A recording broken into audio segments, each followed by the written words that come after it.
Live from our newsroom, it's the Hard Times Podcast.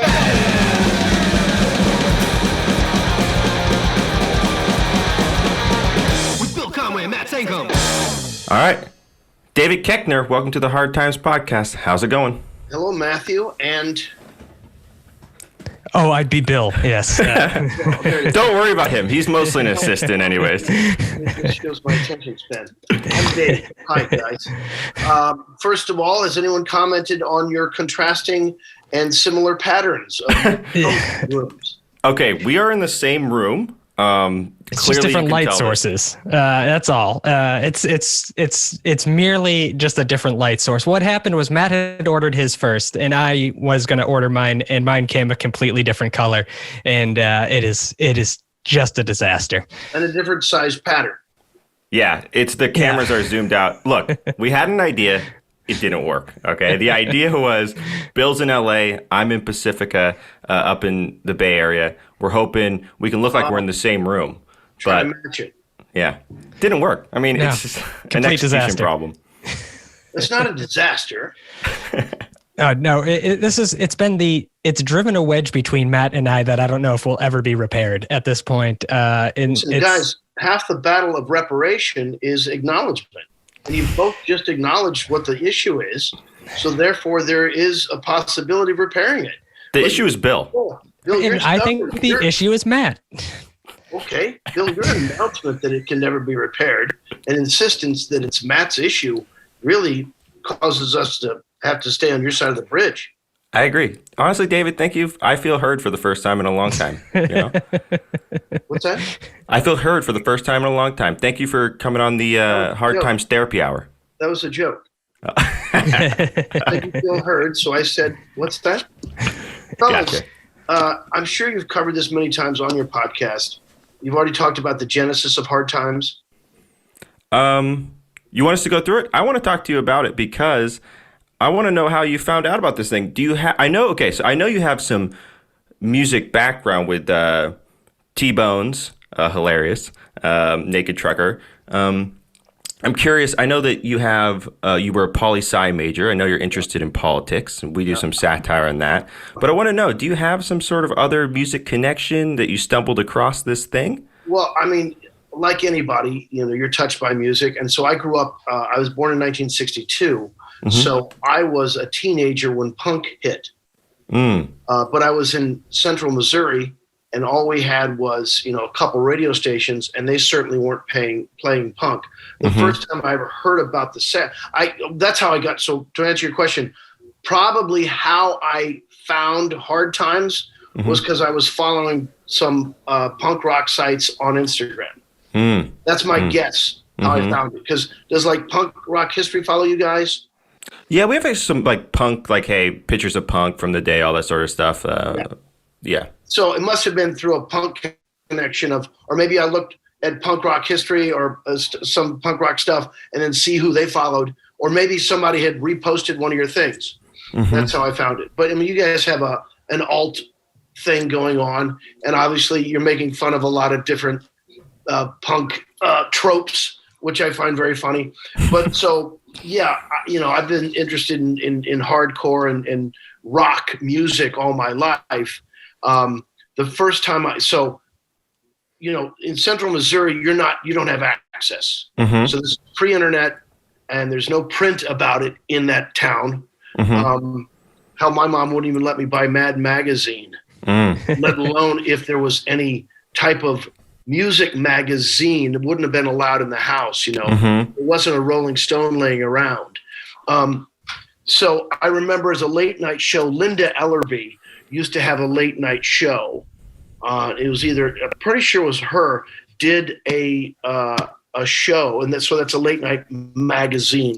She did a show on punk rock and on the Sex Pistols, and I was just like, what? What's happening? So that's my first. Those contrasting elements of a late night show and the wildness of punk have always been some of the funniest shit to me. I played in a punk band. We one time went and played at a public access spot, and it is so funny, the video. First of all, the guy says, "All right, we're rolling. Go for it." Okay. We play as hard as we can. Nice. It's a 15-minute set. We think we're on TV. We're fucking losing it. We're going. And then the guy goes, sorry, didn't get it. Can you go again? So the video starts with us just completely gassed out. Which is punk. And also, the video that they sent us afterwards, the commercials that are cut in between us are just amazing. Come on down to the Family Yoga Center. Oh, that's awesome. It's amazing. Some cash for gold businesses. Yeah. How many songs in 15 minutes? Probably like 10 songs. Yeah. It was 10 songs and then me yelling aggressively about, just nonsense. Yeah. Your lead singer. Yeah. I think I even did a dive into the drum set, kind of like a Kurt Cobain sort of thing. How old were you? I was probably like 20 at this point. Yeah. Okay. I just turned 30. So you felt some pain. Yeah. I was going a little bit Gigi Allen on it, bashing my forehead with the microphone. Oh, you were? Yeah. And then they interviewed me afterwards. I was really well spoken. A red mark. Yeah. Oh, gotta get it out. Gotta get it all out right now. But yeah, man, I gotta say, it was as soon as we saw that you were interested in Hard Times, it was quite a thrill. Your comedy has been quite a part of my upbringing. Some of the characters that you've played throughout just my general consumption of media have been, huge for me. So yes, Hannah Montana. You actually nailed it. That is right in Matt's demographic and 100% accurate. I was curious, so going back to the initial, you find out about punk. When you had discovered it, did you then see other punks in your town? Did they start cropping up? Or No, it's a town of 2,000 people. Okay. It's a farm town. I would say there would have been one other kid in high school who knew what punk was then. So 77, I would have been a sophomore. And it may have been 78 before they did that, that news article came out. So then I'm a sophomore in high school. And there's two other guys one was in a band and one was more interesting. And two guys would have known that. But we didn't necessarily hang out.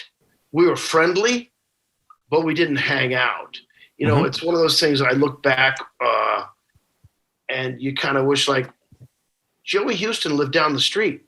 I would have been allowed to go down the street. My parents are very strict. And I couldn't just take off and go see so the town is literally 1 mile long. Okay. I wasn't allowed to just take off without permission to go visit my other buddies on the other side of town. You have to ask. But, I started working for my father when I was 7 years old. So often I had to work for him after school, so that was the kind of thing that was my entertainment.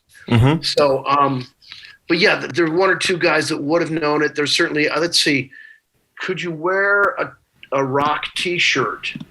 Okay, I remember a guy wore a Star Wars t-shirt in high school. I think you could wear rock t-shirts, but I didn't see my first band, which was Willie Nelson at the Missouri State Fair. That's a hell of a first show. Yeah, it's probably that pit was probably crazy. Yeah. I don't know if it was muddy or not. I don't think it was. A lot of beers in the air and swaying, guys. That's a country music mosh pit. Beers in the air and swaying, right?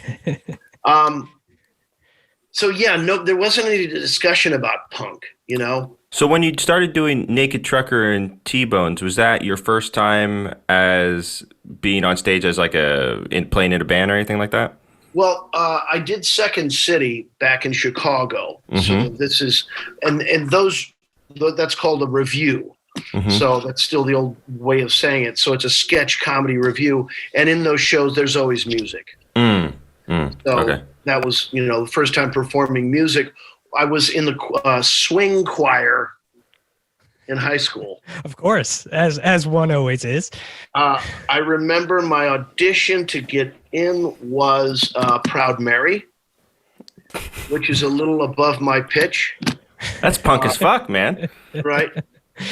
Actually, it kind of is. I mean, in a way, you think about the hooks that he had.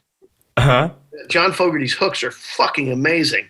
He was a one-man band. The rest of the band, like, play our songs. And then eventually when John left and they had their own band, or also their last album, which didn't sell, he said, okay, let's do your songs. Because they were sick of him being the leader of the band, right? Mm-hmm. And then, like, oh, let's play your song. Oh. Because they wanted basically John to come fix their, I don't know this, but from what I've read, it looks like they wanted him to make their song good. Yeah. They played a lot of, he was very democratic at that point, and then it's like, okay. I think it didn't work. So let me ask you a question. In your band, how many pieces? We were a 4-piece. Yeah, okay. So guitar, bass, drums, and then me shouting bad poetry, and then the microphone. Okay, so you're not on an instrument. So 3-piece musically. Yeah, 3-piece musically. I also played drums in a couple bands. Okay. I did. And then did your band stay together? No, my band mostly ended on tour one night. My guitar player yelled in my ex-girlfriend's face that she had stolen me from him and that we used to be best friends. Yeah, they were the Beatles of hardcore, basically. That's a song right there. Right there. Trust me, hardcore has enough songs about your brother stabbing you in the back, okay? Hardcore is all set on that one. Now, were you the leader of the band too? Honestly, my older brother was mostly the guy who kind of put it all together. I feel like every band, there's someone who actually does everything, and then there's that's the way it works, and it's not a democracy. And it's not. I tell you, this is the hook. This is how I hear it. Yeah. And except for Lennon and McCartney and Jagger Richards.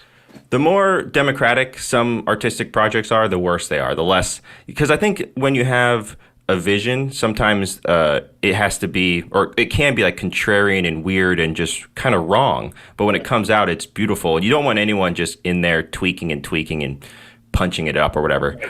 Yeah. Yeah, people don't understand why bands break up. Yeah.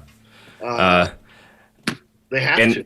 And it is because mostly your guitar player starts yelling at your ex-girlfriend. It's what happened with the Beatles. But your musical comedy contributions are I'm a big fan of those. There's a lot of musical comedy I actually don't really enjoy. I can understand that. It's usually pretty awful.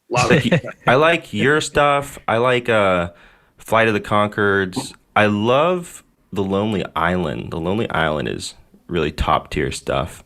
But yeah. So, okay, wait. Should I tell you about the genesis of Hard Times? Because you kind of mentioned that a little bit.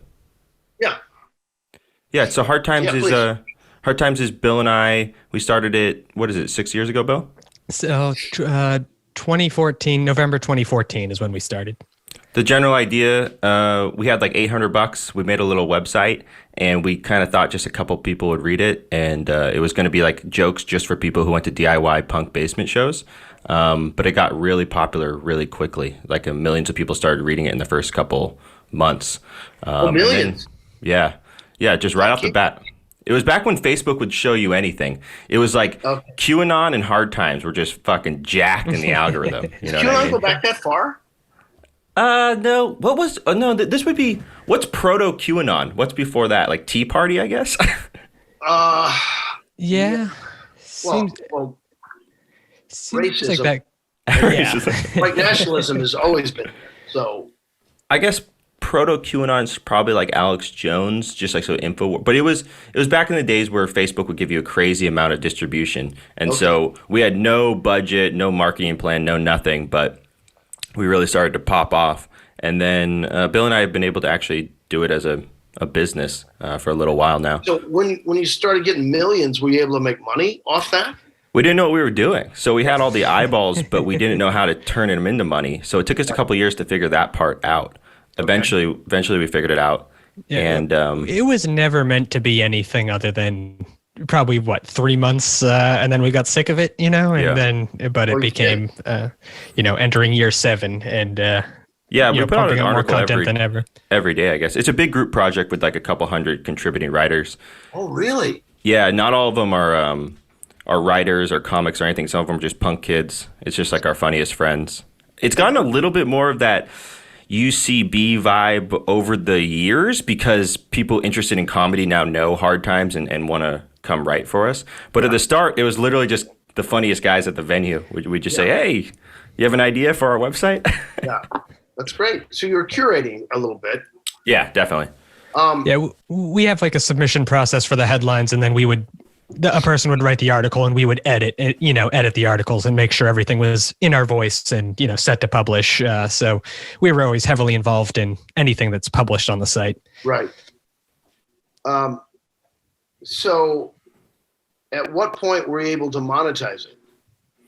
Probably like 2 years in, we started being able to keep the lights on a little bit. We started being able to, I think we decided to pay our contributors like a year in, even though we weren't quite making money. I think maybe 2 or 3 years in, I was an editor at SF Weekly, and Vice and some other people had said that they would start selling ads for us. And so I walked up to my boss and said, hey, I got to go. My thing's too popular. I got to spend some time on it. On your website. So it's still a website at this point. Yeah, just a website. Where were you working at the time? SF Weekly. I was the music editor. Okay. Yeah. So then eventually we decided we were going to make enough money. Turns out that Vice deal didn't really have very much money behind it. So then we really had to hustle. That was like a lot of peanut butter and jelly sandwiches over that next year or so. We ended up figuring it out, though, through a variety of just word of mouth. People like you, kind enough to share our stuff. Eventually, it just grows and grows and grows. Well, but at some point, so YouTube starts being monetized, but you guys never went that way. Yeah, that's a good point. It's a mistake we made. Remember when Facebook had all these new video stuff and the views on there were crazy? No, see, I don't care about I mean, to be honest, if I wasn't in entertainment, I don't think I would have any of those accounts. Okay, so what happened was we were led to believe that we were getting millions and millions of views on these videos on Facebook. So we dedicated all of our resources to Facebook video as opposed to YouTube. Turns out Facebook was lying about how many people were watching videos on their platform to convince people to put more content on Facebook. So it's weird to think that Facebook did something like unethical because you wouldn't expect that from such an upstanding platform. Right? Zuckerberg had dinner with Trump. Yeah. And at that point told Trump he was the number one thing on Facebook. I mean, telling the guy exactly what he wants to hear. But first of all, what are you doing having dinner with Trump? Yeah. Yeah, what do you... Well, I know why. Because that's way he could say, leave me alone. I'll go tickle his penis, and then he won't go like, well, big tech, except Facebook. Yeah. Right. Yeah. I have a question for you. I've been thinking about this a lot. Do you ever think about some of the Trump supporters, the guys who are real hardcore, right? They kiss their wife goodbye. They load up their emergency go bag. They're off to the Trump rally. And they're like, I might never be back. We're taking over democracy or whatever. And then they get there, and Trump's like, what's the thing with dishwashers nowadays? They really don't work anymore, right? They're no good. And the guy's just sitting there in the crowd, boiling over with anger, like, I'm going to fucking take that capital. Right. And now I'm mad at dishwashers. Fucking whirlpool. I've got this anger. It's got to go somewhere. Yeah.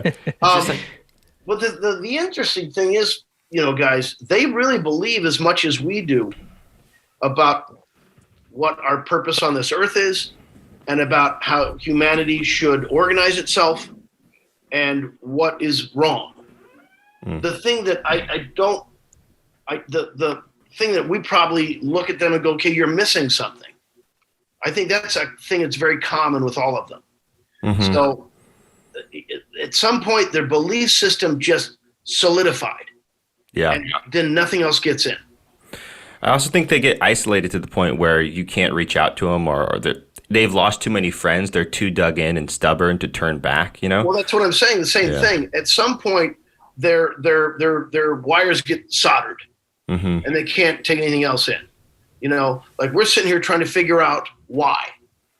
I don't think they even do that. And I mean, I'm talking about they as a movement, because from what I've seen, all of those people probably have the same thing of this is it. And we're sitting here going, okay, I know my belief system, and it's pretty simple. It's Jesus, right? Yeah, 100%.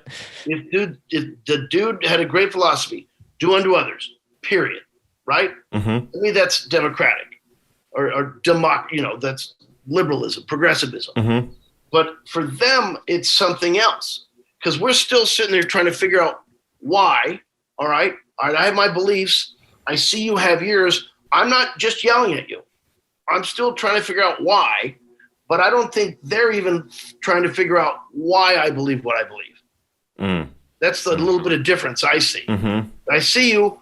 Okay, I know you're wrong. I know it doesn't help if I just keep saying you're wrong, right? That really that digs them in even more. They're entrenched and they won't have an argument because it's always never on point. It's always this. Oh yeah. I actually really thought I was watching the Capitol Hill stuff unfold on TV. And, of course, I'm a little shocked, a little concerned, but I couldn't help but laugh. Every time a reporter would turn and try to get a question out of someone from the audience, the answer was just so out of left field, just from some banned subreddit somewhere, just like, well, they're barbecuing the babies, so what else are we going to do? How about that? Yeah. So, yeah, at some point it just gets so rigid that it's they're unable to take in any new information or any reality. It is a divorce from reality, but it's not as if they're fooling themselves. They believe it. Well, Trump won. I mean, what do you want me to say? I don't know. But it wasn't just his insistence. It was before that. And it really does have to do with racism. Yeah. In my view.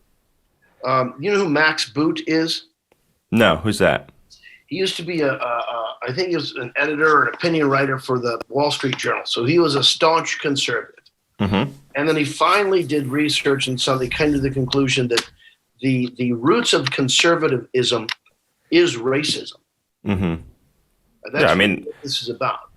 I mean, look, any punk kid is going to believe that one. I mean, that's pretty. I've actually, the more I've grown up, the more I've found that to be the case in a lot of, not even just in conservatism, but in a lot of just life in general. For example, the wrap up of the story of the genesis of Hard Times is that we start a sister publication called Hard Drive for video games, and we have a new owner at Hard Times. We sell it for a little over $1 million, and we go, hey, we turned that $800 into something pretty cool. And I went around kind of looking for houses. Maybe I can scoop myself up a house. And wow, I was like, okay, so the entire thing is pretty much based on race. The reason why people live where they live, or the prices of these different houses. And then I started digging into my own family history a bit, and I realized I live in a suburb, Pacifica, in some regards because apparently my grandpa didn't like mixed races in the pools in San Francisco. So we moved to the suburbs. So it was the racist legacy of your family that has put you down in the suburbs of San Francisco, is what you're saying. Yeah. I mean, it's just not hard to find those things, is what I'm saying. So a guy digging into the history of the Conservative Party, I'm surprised it took him more than 5 minutes to figure it out. I agree. But for him, was a thing because he was a leading voice. Yeah. In conservatism. So anyway, let's get back to what we were talking about. Hard Times. So do you guys even know what satire means when you start? I mean, I had been so I grew up when I found out what The Onion was, It was like a revelation. And so I grew up in Massachusetts. We didn't have The Onion on newsstands, but whenever I had a friend that went to New York, I said, go to the newsstand and dig to the bottom and get the old editions of The Onion, and you bring those back to me. And then I moved to San Francisco, where it was on newsstands for like the first 2 years that I lived there. And every Tuesday, that was my first stop on my commute to work, was grab one of those. And then I have the Onion anthologies, on my bookshelf. So that voice has been in my head since I was 16 years old, and it's just ingrained in there. But other than The Onion, I didn't know who else was doing that, but then looking back, you see like what's satirical and subversive in media, but it wasn't like this is a satire jumping out to me at those times. You want to hear how uninformed I was when we were starting it? Yes. I was running a punk zine at the time, which had a bunch of comedy in it. It was just me making fun of my friends, saying this guy had a horrible stage dive, right? I kept a list of punk points in the back. So I was like, bad stage dive, negative 150 punk points, right?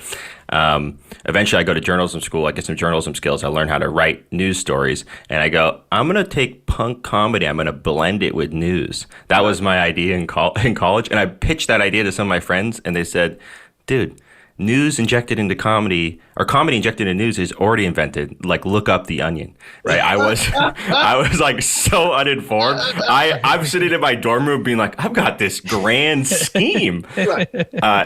And so I eventually. But let's take that you were right.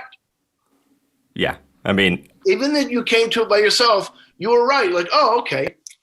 Yeah. Had it not been there before, you would have been the first. So I would have botched it pretty bad, but I met Bill, and so I had the news writing skills. Bill had been doing stand up. We kind of blended all those skills together. He was like, "Hey man, you should check out The Onion," when I'm pitching him the idea of the site.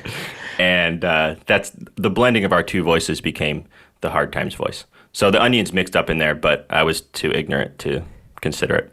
One thing that I had a question for you, David, is, all right, so Matt and I grew up in the internet age where it was like, you can find The Onion online, eventually. But, before that, it was like you kind of had to know somebody that could get you that newsstand thing. To start comedy, it's like, oh, go do open mics. I'm curious for you, what made you go into like sketch and improv comedy coming from where you came from? What was the spark that said, I want to do this, and where do I go for it? Because it's in its own way, it's kind of a punk thing, especially at that time when it wasn't, everywhere. Right. Well, it's two things at the same time. 1975 was the first Saturday Night Live, and it was live. I mean, there wasn't live television except for the news other than that. So that was a big deal. And it was late night, and it was comedy. So my parents, like I said, very conservative. I wasn't allowed to watch, a lot of shows on television. We couldn't watch Laugh-In as kids. That was too risque.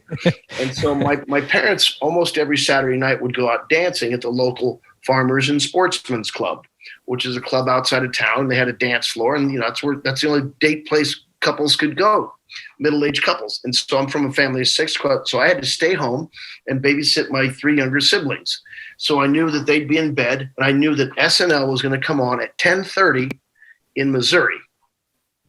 And they had some commercials on earlier, some live commercials advertising. I was like, oh my God, look at that. It's coming. Don't going to say a word. I'm not going to say, can I watch this? I knew it's Saturday. They're going to go out to dinner and dancing. I was like, oh my God, I'm going to fucking watch this. And so that was it for me, was early Saturday Night Live. And then always after SNL, there'd be a late night movie. Oftentimes it would be a horror film. And then one night after watching SNL, there was this movie that started coming on, and it was really weird. I didn't know what was going on.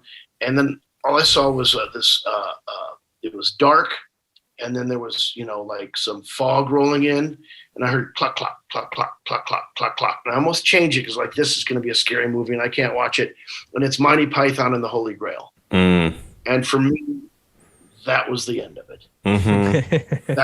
And then when it came to Dennis, the constitutional peasant, I was in. Man, Monty Python and the Holy Grail, my dad showed me that VHS when I was a kid, and it was just, we didn't have Netflix or whatever, so we just watched Monty Python and the Holy Grail 3 times a week. That was our movie. How old were you? When I first saw it? Yeah. I must have been 12, 13, something like that. It. See, I showed my oldest son at 10, and it was too early. He's like, what? What's going on? But yeah, to me, that's still my favorite movie. When someone says, what's your favorite movie, comedy movie, it's all 3 Monty Python movies, not Jabberwocky, but, Holy Grail, Life of Brian, and Meaning of Life. And then, of course, Apocalypse Now for your favorites. But more recently, among the favorite, In Bruges. You've seen In Bruges. No. Oh my God, guys. Tell me about it. What is it? Well, it's Colin Farrell, and is it McDonough? Is he the director, writer, and director? It's fucking art. All right. Well, look, I ain't got nothing to do. I'm locked up in COVID. I'll watch it tonight. I got a list of movies. we could watch it together. But where you live? What's up? I live in Los Angeles. I'm in Frogtown in LA. I don't know where Frogtown is. It's Silver Lake adjacent, but closer to the river. I got the LA River directly to my right, and I've got the 5 to my left. So I'm glancingly familiar with Frogtown. Why is it called Frogtown? Well, if you look on a map, they call it Elysian Valley. So that's how they're going to try to sell it to people that want to buy houses here. But if Frogtown is because when the river would flood before they had the river, it had a bunch of frogs here. That's the history of it, apparently. There's a bar or tavern over there called the Frog or something, isn't there? I'm not a drinker, so I do not look around there. But it's let's see, it's near Echo Park in Silver Lake, and David, there's something I want to ask you right back about satire. I've always admired when people can do satire in other forms that I can't. And there's a variety of characters that you've played, but I feel like your satire of the bad boss is fucking incredible. F is for Family, The Office, whatever you want to choose from your variety of stuff. But I was wondering, did you have a bad boss, or what inspiration are you drawing from when you're those characters? Because those characters, dude, I am F is for Family. I'm fucking busting up. I mean, for me, one of the greatest honors of my life is that I got to be in F is for Family, and Mike Price and Bill Burr asked me to be in it. I'm like, what do I want? Okay. So when you look at things in your life, you're like, oh, I wish I was in that. I wish I was in that. I was like, I'm in F is for Family. That's fucking amazing. And then the other high point for me is Bobcat Goldthwait had a series called, was it Myths and Monsters? And he wrote a part for me. What do I want?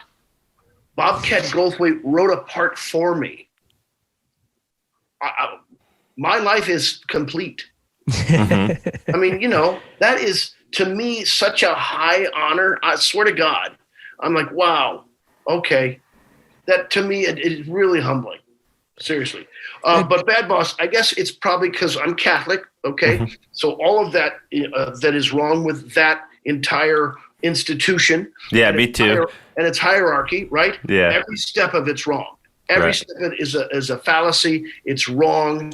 It's you have a bunch of very big family weddings with a bunch of drinking and laughing growing up, dancing. Every single one. Yeah, that's me too. When I got married, and I'm happily divorced now, but when I got married, it's just a given. You're inviting everyone in your family.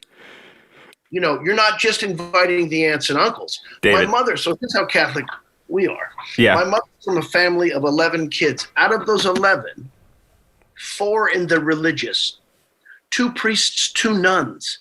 Yeah. What the fuck? I've got a great aunt who's a nun. My grandpa apparently went to go train to be a priest or something. And the story is he comes back out and he says, nah, they're all gay. He quit, right? And there was this big revelation about 80% of people in the Vatican are gay. I'm like, yeah, well, Grandpa called that one a long time ago. Yeah. So there's nothing about it, but the irony is the shame that places like the Catholic Church put on people causes them to find this, solace to hide in a place to be gay. So, okay, wait. So your first job, I think, is building turkey coops for your dad, right? Yeah, when I was 7 years old. I'll just finish the idea about taking on authority. To me, yes, you act like them and make the buffoon of them to satirize them. Mm-hmm. They feel so damn right about exactly everything they're doing. Mm-hmm. And that, to me, that's the funny part. Expose all the badness. Champ Kind is a horrible person. Yeah. That's the delight of it. I'm not I get to play that way. The difference is I always try to add some humanity because you can tell that he's deeply wounded. Yeah. Same for Todd Packer. Deeply wounded, but then acting out, right? Insisting he's right and insisting none of his behavior is wrong. And then you should get over it. And I'm fine. And then, there's no self-reflection whatsoever. Yeah.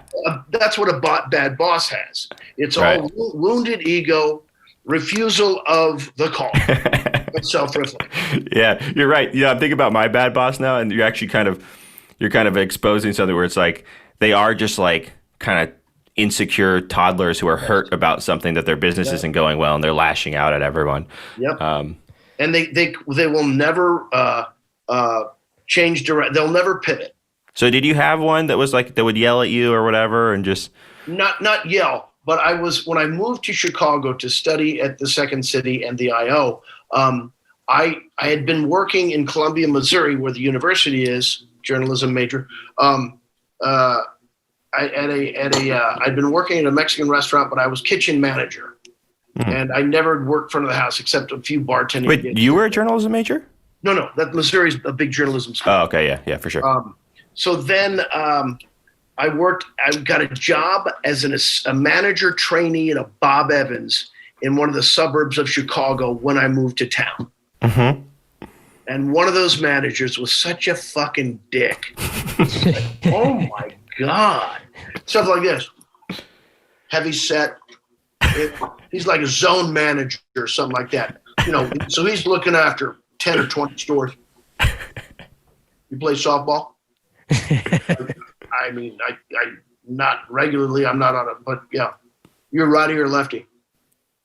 I'm like, right-handed. I said, what about you? That's all he did. I'm like, fuck you. You can't say lefty. I do this. Just powered every second. Leaning back in the chair. Mm-hmm. Legs slightly akimbo. Right? All the power shit going on. Yeah. That's like the F is for Family Guy back in the chair, the big belly. Yeah. A disaster of a human. I worked in restaurants too, and I actually, the top boss I actually really liked. He was a really cool guy. Yeah. But some of the middling bosses were middle guys. Yeah. Usually, those are guys that are insecure in their lot. They're in the middle. Yeah. They're not the top dog, and they gotta prove that they are. I like the idea of like the restaurant as their kingdom, which they rule over, and then you cross the street and they're fucking nobody. But when they when they hit the floor, it's just welcome to their kingdom. Exactly. Yeah. What do you do? Manage that restaurant? Yeah. Literally 15 feet away, no one gives a fuck that you're a restaurant manager. Yep. I got held hostage one time by a restaurant manager just to talk about how insane their egos can get. I go, Bubba Gumps, I'm on tour with some band. The band decides to dine and dash. They don't tell me, right? Okay, so I'm sitting there and they have my card because I'm trying to pay for my food. This boss, I was young, I don't know, 19 or something like that. This mid-level boss is like, you sit down. He's like, we're not giving you your card back, blah, blah, blah. He kind of like citizens arrested me, even though I'm saying, I'll pay for my food. I'm just not going to pay for my buddy's food. Right. But I remember just being like, I was totally in his kingdom, and he was like, I was just thinking like, how can I convince this guy to let me go instead of maybe I should stand up and walk away and cancel my credit card. So you guys were all sitting together. We were. They take off separate checks? We were going to do separate checks. Yeah, we would, You're clean. I had already put my card down for my check and said I was tipping them and stuff. So I'm curious in this story, like how did you miss the whole dine and dash part? Like, they literally didn't tell me. How did they tell each other? I mean, where are you sitting in this, like, are you at a different table? I'm guessing maybe it's so much a part of this band's culture that it's an unsaid thing that we aren't going to be paying for our food. But I'm over here. I actually started walking out with them because I thought they had all paid. And I thought maybe we were paying at the front or something. I was very naive. All these stories are just me not understanding the world around me. I'm like, hey guys, I'm thinking about doing a satire news project. They're like, it's called The Onion, bro. We're on our way out of this restaurant. What's wrong with you? So then they didn't pay because it wasn't because they didn't have the money, just because they're teenagers and that's the fun thing to do, to giggle. Yeah, we're a punk band, I guess. They're on tour. I mean, maybe they didn't have so much money, but they weren't the type of kids where it's like in a bind they could call their parents and get a little bit of money. I mean, let's not get it twisted. What happens? So what happens is I have a confrontation with the restaurant manager, and he is shouting at me and demanding I stop playing games on my phone because I'm like, you guys got to give me my card back. And they say, we're not going to give you your card back until your friends pay for their meal. You got to sit down right there. So I'm like, whatever. And I start playing on my phone. Now I'm costing the restaurant manager some money because he's got this table that's not generated. So now it's a problem for him. So we got into a little bit of an argument, but I was kind of a scared little boy at the time. So it was mostly him shouting at me. And I think eventually one of my friends comes back and gives him some cash, which I don't think is entirely the complete payment. Right. The cops show up a little bit later. You're still there? I'm still there when the cops are there, but my friend has given me the cash, and I've given the cash up. And I kind of just walk away, and they say, get out of here. I think I'm banned. They said I was banned for life from this Bubba Gums. It's the Bubba Gums it's on the boardwalk or whatever in L.A. Universal? On the boardwalk. Okay. Or what is that place? Santa Monica? Yeah, Santa Monica Boardwalk. That Bubba Gums. Okay. Matt, not welcome. Yeah. To this day, probably. The picture of me as a scared little 19-year-old all shaken up at the table. Ironically, your friends can walk in and dine there anytime. And then walk right out. No payment needed. Yeah. So cops show up. They don't say you need to pay for them too?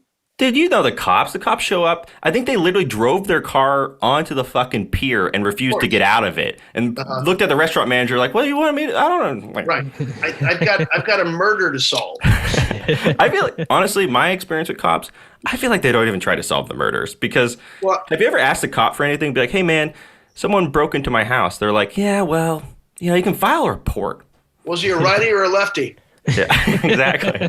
Now, had you been a person of color, do you think the cops would have gotten out of the car? Would have been a different story, man. I actually have a theory about, I've never got a speeding ticket, and it's not because I'm a particularly safe driver. Yeah.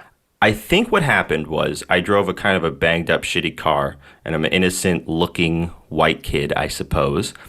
And I got a couple passes where a guy said, "I'm going to let you off the hook this time." But it steamrolls to now the point where I'm 30 and I have a completely clean record. But it's not because I didn't make any mistakes. It's only because I was let off the hook several times. My whole life really is just getting let off the hook to the point where people say, he's a good guy. He's got no record. That's why they march on Washington, because they don't want that to change. They don't want it to be fair. And on top of that, they blame every other color for their lowered economic status. Yeah.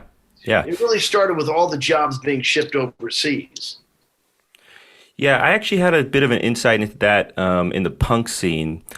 There's a racism started popping off in there, and a lot of people give it a bunch of different reasons. Some of it is,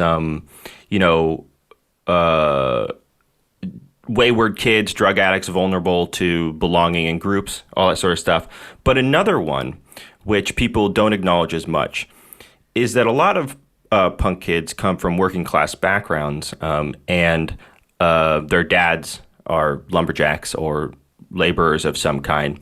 And that's the economic class that gets the most amount of pressure from illegal work, right? From hourly work that doesn't hit the minimum wage. So these guys are the first guys replaced, and You're a worker. Mm-hmm. Yeah, and so it's one of the threads throughout punk's wrestling with racism that I feel like the punk kids don't talk about all that much, is that a lot of them are probably in households where a job was replaced to a minority. Right. Yeah. Now, Bill, I'm going to ask you a question. I want you to be honest with me. Yes. How many lumberjack punks have you met? Oh boy. Well, I did live in Portland, Oregon for 5 to 6 years. That's actually a reference. My reference was to people I know in Portland. Portland is one of the worst hit punk scenes as far as racism is concerned. Oh, is that right? Yeah. I mean, the history of Oregon was it was a white supremacist state where the old slave owners moved there and said, this is going to be a whites only state. Is that right? I didn't know that. Yeah. And the Pacific Northwest is very high in the white supremacist world. Like Stormfront is this neo-Nazi group that had their roots up in Washington. But I grew up in the Massachusetts punk scene where the people were always talking about how they ran the Nazis out in the 80s. You know, like that was their whole thing. Like, there's no more racism here. It's like Massachusetts is still the most racist state. You know, like, come on, let's not kid ourselves here, people. But then, in Portland, it was almost more. Massachusetts, your first punk you met was the son of a lumberjack. Yes. It was actually in Massachusetts, it was the son of a lobster fisherman. That is what we get in Massachusetts. Not a lumberjack. Yeah. It starts with an L. So that's all. That's what we're going to go with. You guys justify things. That's just funny to me, Matt. That's the first, these lumberjack kids. Of course, turn into punks. Look, David. Well, you're right. 30-40% of kids in punk households are lumberjacks. I don't know what you want me to do about it. Children of the lumber industry. You know what it was? Is I literally spoke to a guy who grew up in the 80s hardcore scene in Portland. And the white supremacist he was a skinhead. The white supremacist, not the racist kind, but the white supremacist had, You have to make that distinction because when you say skinhead, I automatically think racist, but okay. That's the popular connotation in the punk scene. There's this whole legacy of anti-racist skinheads. It's actually interesting. I'll send you some music. A lot of skinhead original reggae actually comes from Jamaica. And long story short, the guy I was talking to was talking about how, some of his friends fell into it and that they knew that the lumberjacks, because it was Portland, that was the industry. They knew that they were like susceptible to this messaging. White supremacist organizations actually sent people. I guess this is before you could just like set up a Facebook group or whatever. So they sent people to go and make friends with the punk kids and find like the heroin addicts who needed a family or whatever and convince them to fight for the white race. Yep. It's an emotional need.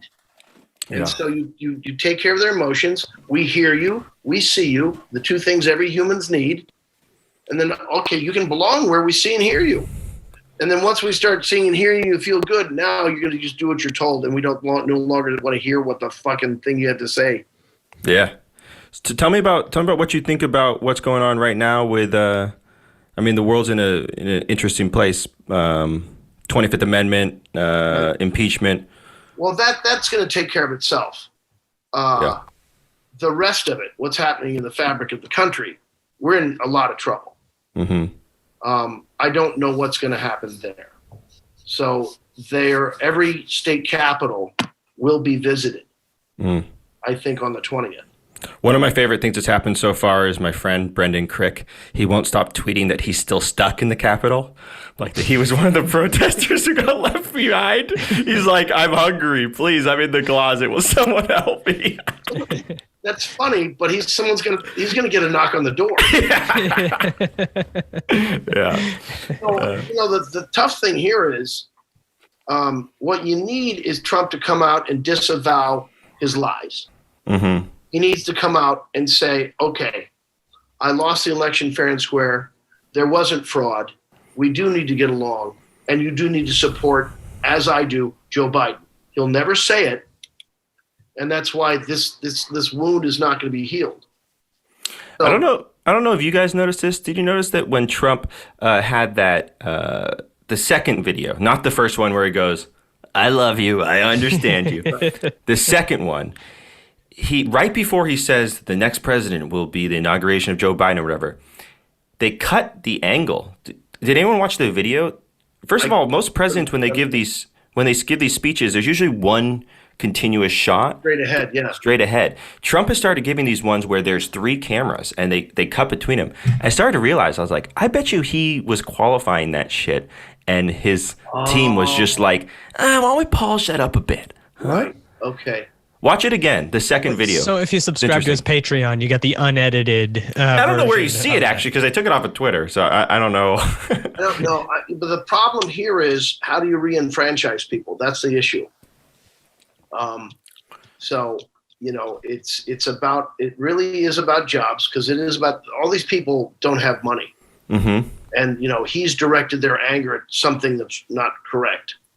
And the irony, of course, is he's taken more money away from them. He's taken more opportunity away from them while insisting he hasn't. Mm-hmm. So how do you now put money in people's pockets to kind of get them to go, now come join our punk scene, which is peace and love, benevolence, and everybody has bread. $2,000 a month is my personal view. Yeah. Universal basic income. That'll happen within the first week of the new administration. I hope so. Are you running? I'll vote. I like that. I like that little speech you gave. First week of the new administration, I got it. We know that's going to work. That's whammy. Is that when you're running for president? No, but that's going to happen right away. And then we're going to get people vaccinated that will be vaccinated. And then they will see that the pandemic will slowly go away under this new administration. And then they will do a huge work project, public infrastructure project, so all those people who don't have jobs will get jobs. Yeah, and they will raise, and then they'll quietly, they've got to be smart about it and say, we need money to give you jobs, and that money's going to come from the rich people's taxes. Mm-hmm. Yeah, they don't qualify it enough. Like, these people are not paying the money. Mm-hmm. So I'll cut your fucking taxes. Anybody below, $100,000, we'll cut your fucking taxes. Mm-hmm. Or keep them at the same level. We're going to raise their fucking taxes. Mm-hmm. That's the way it goes. The rich don't just get to fucking keep it. They never used to. It's not going to happen again. Fuck off. How much do you need? Everybody's celebrating Elon Musk is now the world's richest man. It was like, see? Look at that guy. Fuck that guy. So what? Did you see his... Give it the fuck away. Bill Gates gives his money away. Yeah. You want to see a tweet that really actually, I actually like Elon Musk, but I'm going to say something about him that I really don't like. This tweet, he puts out a tweet the day that he becomes the world's richest man, and he says, it's actually really hard to give your money away and make sure it's going to the right place. I'm like, oh yeah, bro. So it's just an inconvenience for you at this point. Like, you can't hire 3 guys to make sure it goes to the right place. Like, you can't create a foundation. It's just, look, I would give the money away, but it's honestly like kind of hard to do. And I'm like, is it? Yeah, right. Yeah. There's a lot of scam charities. Yeah, exactly. In the argument. If you get $190 billion, you should always have a fucking wad of fucking hundreds in your pocket and just be giving it. You could never give it away. Yeah. Yeah. Just be the guy that I'm always giving away hundreds. Always giving away hundreds. I'm not, but if you had $100 billion, yeah, you could be constant. You could never give away enough hundreds. Yeah. But you can make someone's life radically improved. For example, I'm working a room service job at a hotel one time, and I got offered an $80 tip. It changed my life. I got to tell you, though, part of the tip was I was supposed to fuck the guy's girlfriend in front of him. So I was going to say, how big was the cock? But anyway. He goes, he pulls me into the room, and he goes, hey, man, what's the biggest tip you've ever got? He's really shaking. What's the biggest tip you ever got? The biggest tip you ever got? He ordered like 8 pizzas or something. What would blow your mind? I say, don't worry about me, man. My service tip's already included. It's going to be okay. He goes, no, but what would like really make your day? I go, really, don't worry about it. He writes down a number on a piece of paper. He shows it to me, $80, 80 big ones, right? Fucking Christ. And then his girlfriend he had just broken a $100 bill earlier that day, and he's got 420s left over. He turns to his girlfriend who's in bed, like naked, but I can't quite see, you know what I mean? Because you got the covers up. And he goes, I got to tell you, man, I've always had this fantasy. The room service guy comes in and, kind of has some phone. Like, girl, what do you think? Babe, show him your tits. And the girl starts to pull the covers down. I was like, sorry, I gotta go, man. I really appreciate the tip, blah, blah, blah. Just leave the food and bounce. Room service, man. I kept the tip. He didn't seem to mind that much. Yeah. I thought it was, if you do this, then you get the tip. He wrote it down and said, could you do this? And I said, sorry, man, I gotta go. On the receipt. On the receipt, he wrote down the $80. So nice. I dined in Dash on that motherfucker. I was like, I'm out of here. Yeah. And you didn't get chlamydia. I know. No. I think I had quite a few opportunities to get chlamydia in that hotel, though. There was right? Yeah. Room service guys, I would say maybe 0.05% of the time you get invited for sex. By the couple? Mostly, actually, it's women. There's a certain class of woman. It's like 40-year-old traveling professional who needs dick now. Wow. And calls up the room service, and it's a male voice, starts flirting with you. And the guys who work room service actually know this stuff, and they start kind of avoiding these calls. But okay, so one time I got offered that, right? And I come back down and I go, man, I got offered sex. It was really weird. She was literally this woman saying, did you bring the extra sausage for her pizza? And she answered the door without her. What does that mean? Without her pants on. I don't get what she's trying to say. Just a t-shirt, no pants. Did you bring the extra sausage? Over and over again. It was very. I like your voice. The line in the mirror, like she's like, extra sausage. Got she this. She literally bent over the bed to sign the receipt. It was like it's like super corny, dramatic stuff. I tell my coworker who's like 45. I go back downstairs and I say, this woman is like. This was my first time it happened to me. I was like, this woman is like trying to have sex with me, and he goes, don't do it. I'm like, okay, well, I didn't, right? And he goes, there was a guy here who did it, and after he did it, he came back down. A little bit of time passed, and the woman called him back and said, you have to get out of the hotel. And the guy goes, what's the deal? And he's, my husband knows about us. He's coming to the hotel with a gun. You have to get out of the hotel. So the room service guy tells his manager, they call the cops. The guy actually showed up to the hotel, pulled up to the front of it, popped his trunk, pulled out a shotgun, and was arrested. How about hers going, knows about us? Exactly. Us? What did I sign up for? Yeah, what do you mean? She absolutely told him. Well, so yeah, because she wants to end the marriage, or she wants the love of her husband, can't get it, couldn't find a punk band to join, so she decides to fuck the room service guy. It is Don't do it. Don't do it. Look, brother, wasn't even considering it, but wow. Thank you for the advice. But it happens all the time. There's plenty of room service getting tail. Oh, look, if you're like really lonely out there, if you want to get invited to a lot of gay orgies, that was the main thing that I was invited to. Yeah. Wow. I would have to tell you worked at the St. Francis Hotel, right? Was that the one? So that's the hotel where the assassination of Gerald Ford almost happened. So my question is, do you think Gerald Ford had sex? Was he doing room service that day, had sex with a woman, and then that woman's husband was coming with a gun, and that's how Gerald Ford was almost assassinated outside of the St. Francis in 1975? Highly probable. I would have to tell these guys. I would just say, look, if I was going to get into this stuff, I think I'd dip my toes in. I would find a guy, maybe touch over the gym shorts a little bit or something. I don't think I'm jumping straight into like. I was 21, something like that. That's hard to go say no to. 21, not even getting.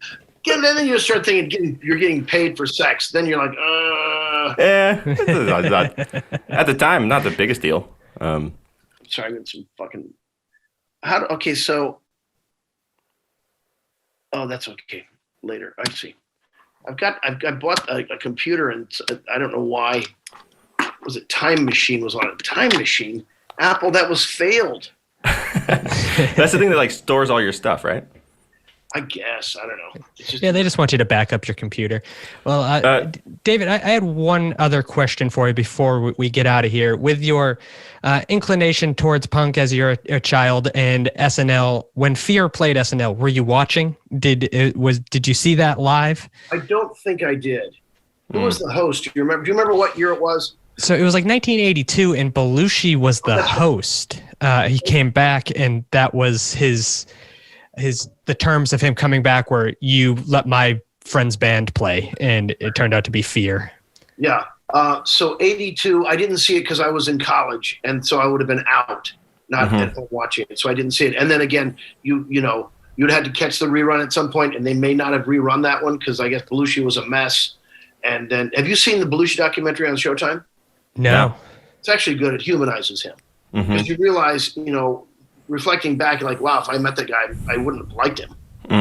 He's one of your heroes, but like, wow, what a dick. But he was just in a lot of pain. And the documentary on Showtime really humanizes him. And, it's all pain, right? I have a question for you. You came up with, like when you were in I.O. and Second City, it seems like an interesting moment in time. Oh, it is. Where there's like a crazy talent output. Yeah. What is that like to be a part of, there's all these like eras we read about. If you're like a fan of comedy, you read about these eras. If you're a fan of punk, you read about these eras of punk. What is it like to be a part of one of those things and then see all these people who you just kind of were hanging out with and learning with succeed to all these crazy levels? Well, it's, obviously very edifying. And you're like, I know, but, who cares but you and those people? Like, you're happy you're all there. But there's no, it's fun to have that connection, but there's no, it's your own personal celebration. You tell your kids, like, oh, okay. Oh yeah, sure. Right, Dad. It's very satisfying. And right now, Matt Besser, you talk about UCB. Matt Besser was one of the people that started UCB, and I knew Matt from back in Chicago. He and another writer, Jack Helbig, are writing a book about that right now. Oh, really? The specific moment in time in Chicago that all these people moved to Chicago around the same time, and then were working together in Chicago, and then went on to change a lot of to make a big impact in comedy. Let's say it that way. Did you guys do some weird ritual or something? Did you guys like kill a lamb and now you're all in on this weird secret and you have to help each other out? It's like Skull and Bones at Yale. Is it the I.O. Mafia? What's going on here, David? It's a joke. You can't say that because then someone's going to only hear one clip from your podcast and just play that over and over on a fucking TikTok. And it's over. What happened? My theory is this. We all came of age about the same time. We're all within 8 years of each other. All these people you're talking about, from Steve Carell to Steve Colbert to Adam McKay to myself to Rachel Dratch to Horatio Sands to Tina Fey to Amy Poehler.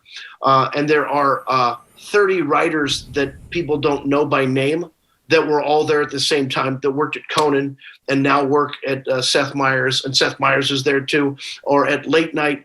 All these people were there because they came of age. They watched Saturday Night Live, found out that Saturday Night Live, they took people from Second City. So that's where you went to get to Saturday Night Live. Now, the other difference is, and I don't know why this is different, the mindset wasn't, I want to be famous. The mindset was, I want to be good. Now, why was that? There's a guy named Del Close that I was fortunate enough to study with, and a lot of these people did too. And it wasn't about fame. It's like being good. It wasn't about being cheap or the funniest. Who's doing the best work? Because really, Del would consider a religion. So the goat, the sacrifice, all of that is Del Close in a way. Because he made it like comedy's important. It's not just laughs. He would say, treat your audience like poets and artists, and then they have a chance to become them. Don't be cheap on stage. The best way to elevate everything is to elevate it on stage. Don't go for the cheap fucking laugh.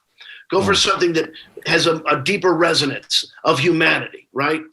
That's where he was at. So that's where a lot of that started. That might be why it's different from that cadre of people. That must have been incredible to have a sort of mentor like that with that level of wisdom. Yeah, you don't know it. To me, I'm like, that's a guy I'm studying with. I guess it's all like this. But then you realize, oh, it's not all like this. And thank God I did get to study with that guy. So I have a weird question about Del Close. I've heard people talk about him in reverential ways. Was he funny? like in conversation? Was he a funny guy? Okay. Before, it's everything has its time, right?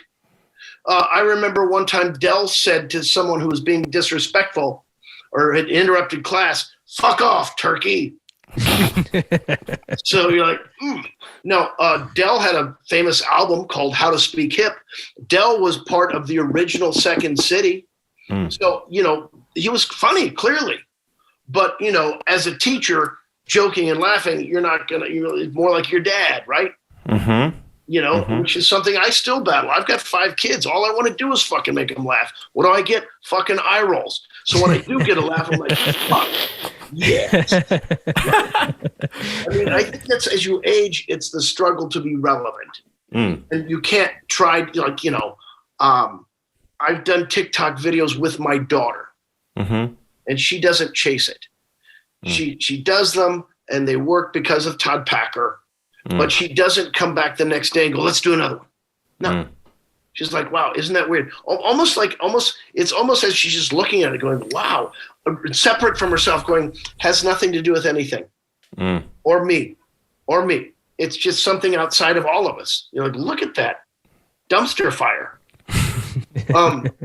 But for me, if I was trying to do, like, they forbid me from being on TikTok and I have zero interest. Wait, so I did a little bit of digging. I've been a fan of your comedy for a long time, and I saw that it seemed like you were winding up for a podcast at one point. Yeah. Todd, yes, the paper salesman. Todd, yeah. What happened to that? I want to know, and then I also want to know just generally what you're working on and what I can look out for. Okay. Well, what happened was I got busier. I was going through divorce. You can only focus on so many things at once. I was doing a TV show. Like I said, also the divorce, maybe rehab. Forget what year. So I went to rehab and. What was that for? Drinking and that stuff. Yeah. So it was July 2019. So I don't remember if we'd started it before that or after that or something, but that may have been it. But then I just got super busy with something else. I always have 5 or 6 things happening at the same time because my mind is ADD, and so I would, I'm reading the Stoics now, which is helping. Oh yeah? Yeah. My brother told me to get into reading that. Yeah. I haven't done it yet. It helps you just because there's you've got all these balls in the air that you want to do, right? And it helps you kind of compartmentalize. It helps me compartmentalize and focus. So yeah, that was a time where I thought I'd do that for money, and then I think it may have been a combination, either that or if it came right after it was COVID maybe that happened, and it was like, well, fuck it, what are you gonna do? And then also looking into the podcast, because you guys have been doing this for a long time, right? Your podcast? Yeah, a couple of years. Yeah, to get into it now, it's like, Jesus Christ, it's how? Right? Oh, I think people would care if you got into it. Yeah, I mean, everyone's got a podcast, but if you actually look at the how much the space is growing, it's still growing enough that there's plenty of pie to go around. If I did it, I would do it as a limited series, and I'd have to really focus exactly what I wanted out of it and do 10, and if that was working, do 10 more. Yeah. I toyed with doing a podcast for Champ Kind, doing Champ Kind's greatest blackouts. Just you do 10 of them, and then. But now I'm thinking about. I'm working on 3 different movie projects, slowly writing all of those things. None of them to do with The Office, but just 3 different ones. And then also I recur on the Goldbergs, and then I've started a new company called Hey Good Meeting. What's that for? It's Zoom entertainment. There is such Zoom fatigue for the business world. These people all day, every day, they have to get on another fucking Zoom call. And I recognize, because people had asked me to do things, like, would you talk to this group or that group? I'm like, oh, there's a business here. So myself and 2 writers, and then a sales rep, and then an operations manager, we created a company, and we do templates where we can jump into your meeting for 10 minutes, 20 minutes, or 30 minutes, whatever you want to do. And there's different levels of pricing. We can do a pop-in where it's just me coming and talk, or we'll customize a show for you. So it's kind of It's kind of like so you're gonna have a one day, I imagine, like a roster of people who will exactly. pop in. Exactly. Cool. Yeah. So the premise was Zoom fatigue relief and morale building. Yeah. Because I pop in these meetings and I would do a 10-minute Q&A and people were like, oh my God. And then they'd hit me back later like, everyone is so excited. They're still buzzing about it. You're like, oh shit, there's a budget for that too. A lot of offices had room in a budget for events and team building stuff, which now they don't know how to spend. Exactly. So I can imagine you. Okay, I have another question for you then, because someone goes, dude, David Koechner follows you guys, right? And I'm like, he does? Right? So I click who you're following. I noticed all these entrepreneurial pages, and I was like, these days, yeah. I was like, does David have... That's after the first of the year, you mean? Or that wasn't a couple of years ago. Okay, well, I'm looking at who you're following, right? And I'm thinking, I had two thoughts. One, is he about to do some satirical character about these pages? Because they're pretty funny, some of them. And the other one was, does this guy have some businesses? So, so is this your first shot at starting a business, or is this something that you have in your blood? Third. Okay. But you've got to find all the right ingredients. And that's probably why I did start following those, because I'm trying to build this business. And then you look at these entrepreneurial ones, all they do is they're all the same. Yeah. And they all post the same shit, right? Yeah. And they're just like, okay. I mean, now it's just clogging the feed. Like, you guys, they're going, you know how to do this, follow this person. So they're all building each other's following. Do you know how funny it would be if you did it's funny. A fake satirical business mentor character? Yeah. That would be amazing. I know, but then they're just I don't like then at some point you've got to let them, well, you just keep doing it, and then the people that catch on. Yeah. And the people that go, oh, but that takes a lot of time. As you well know, to do that takes devotion and time. Yeah, it does. But I mean, I think that I've been looking at that space for a long time as super ripe for satire. It's just like, did you know if you saved $1 a day, you invested in Bitcoin, you'd have $1 billion? We started a little spin-off of Hard Times called Hard Money. And like we had, for example, one of our headlines was, here's how much money you'd have if you invested in BMW and the Nazis won. That's funny. Just stuff like that, because I feel like that space is really ripe. I agree. Yeah. Until Bill tells us, guys, it already exists. It's called Wolf. Exactly. Yeah. So no, you should do that. What I want to do, my dream is to. So the Naked Trucker and T-Bones is over, but I still want to find a platform for T-Bones. And so I have thought of maybe doing a T-Bones Minute on Instagram and just building that out so people start figuring out who the character is again. And then my dream is to go away for a month and record an album with my buddies. That's my dream. That'd be amazing. And then take that on tour. Then take that on tour forever for whenever I wanted to, because it's so much fun to do. Yeah, that'd be great, especially when live events come back. If you already have the social media audience to say, I'm coming to your town, that'd be a lot of fun. Okay, and David. So they don't have to go, what the fuck is this? Can you tell me, sorry if I'm holding you a little bit. I want to know about the other two businesses you did, though, because, I mean, I'm an entrepreneur, too, and I'm just curious about the other ones? Yeah. Oh, they were web-based. Okay. One was going to be, in this, I just didn't have the right people. One was going to be, it was going to be a Funny or Die for women. Because, Funny or Die was so childish. Really. Are you a fan of Reductress? I haven't seen it. You would love it. If you like Hard Times, you would love Reductress. It's started by two very funny women in New York City. Some of them went on to write for some TV shows, I believe. Yeah, one of them is one of the head writers at SNL right now, Anna Dresden, I believe. Okay, great. Yeah, so this was 10 years ago or something. Okay. Maybe less. But I didn't have the right people in place. Yeah. So, and so yeah, and I'd met with a couple of people like, where's it's you. Where's the woman? You can't come in here and pitch a woman's website and you don't have a female part.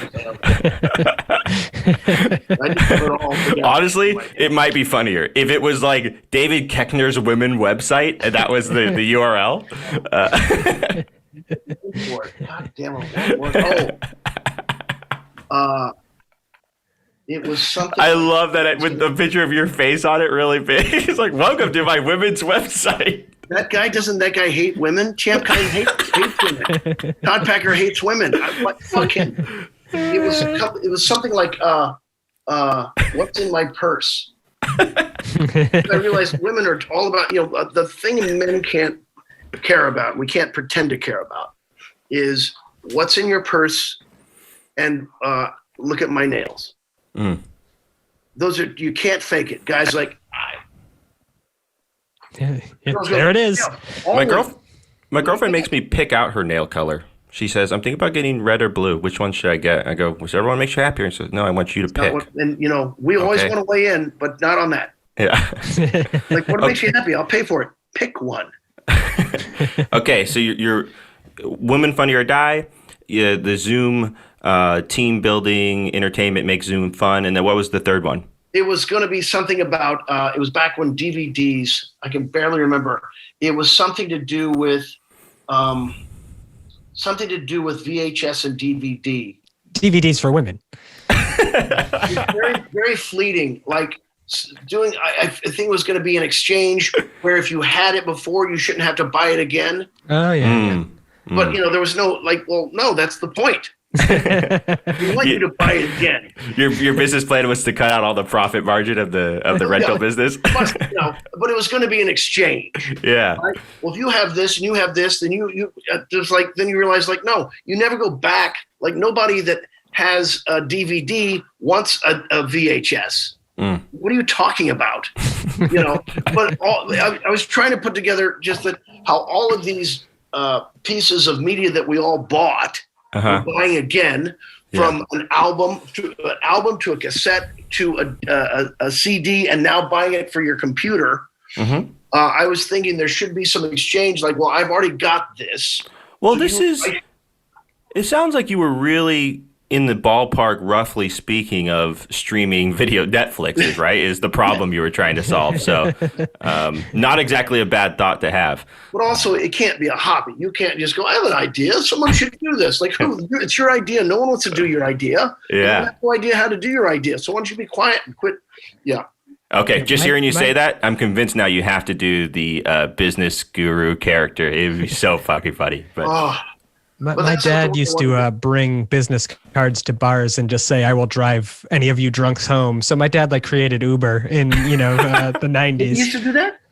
Well, he used to. My dad used to do that in our small town in Massachusetts. I don't know how often he got taken up on it because he was kind of a drunk. But I don't know if he would drive them home for money. Yeah. He did that for a little bit, and so I mean, if he had just predicted smartphones and created an app in 1994, I could be a billionaire right now. It's just unfortunately, his service was I'll be a slightly less drunk driver for you. Yeah, I'll probably make it. What was I going to ask? Shit. Billy, I was going to ask you something. I forget what it was. I'll drive you home. I was wondering. I wonder what the statistics on DUIs are in comparison with the advent of Lyft and Uber, if they've gone down. Oh, I read about that. They have gone down quite a bit. Yeah, it's part of the culture now, where kids who go out to drink for the first time and just get absolutely fucking trashed, they know that Uber is the thing. My kids never drive. If they know they're going to consume, they're never going to, they don't drive. They leave the car at home. That's amazing. It's not even like I have to ask them. My grandma used to tell me when I was young, she would say, I don't care what the situation is, no matter what, I will come pick you up. You just call me. I won't tell your parents. Now we got Uber. Uber's my grandma now. So I'm surprised they didn't name it Grandma. There you go, Bill.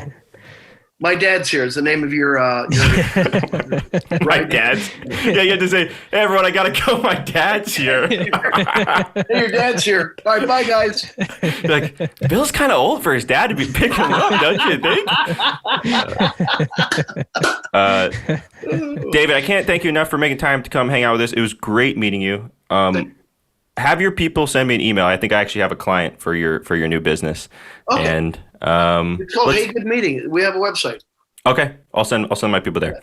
Also, you guys are fucking funny. Your stuff makes me laugh hard. What a small world this is, man. Where I can grow up watching so much of your comedic output, and then meet you, and you thought this little internet thing we created is funny. So yes, a lot of I look forward to them. They make me fucking laugh.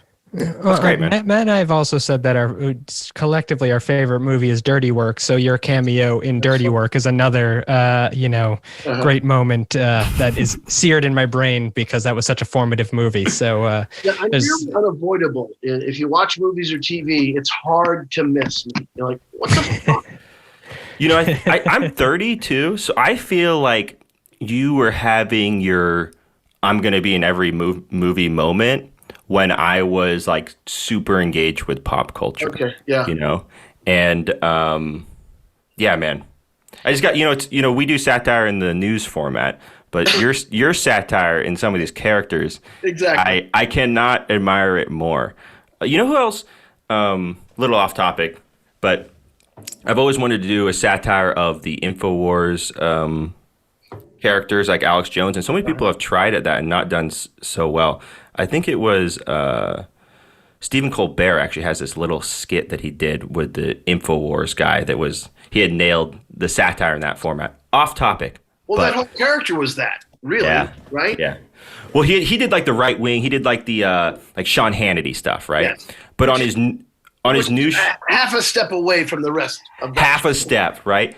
On his new show, he has one skit that he did, I think, that I found, where it's like he's going to do Alex Jones now. And he fucking crushed it. Yeah, he's brilliant. Yeah. He's one of those guys you're like, Jesus, what a fucking mind. God damn it. Yeah. You're like, I can't have that. That exists. I see it. I recognize it. I know it's there, and I can never be that. Yeah. I feel that way all the time. I honestly feel like I'm one of the least funny guys involved with hard times. It's like... I agree with that. That's the bill, yeah. Yeah. It's good. It's good position to be in, though, right? Where it's like I have all this talent around me, so I can kind of relax a little bit. Well, that's it's also a compliment. Like, oh, funny guys, let me be around. Yeah. So, they're never cringing when I open my mouth. Like, oh, okay. They wait for me to leave the room, and then they just start roasting me. Oh boy, let's take what he said, turn it on its back, then it's funny. Yeah. All right, guys, a pleasure. Absolute pleasure, man. Right on. All right. Talk to you real soon. All right. Peace. Thanks, David.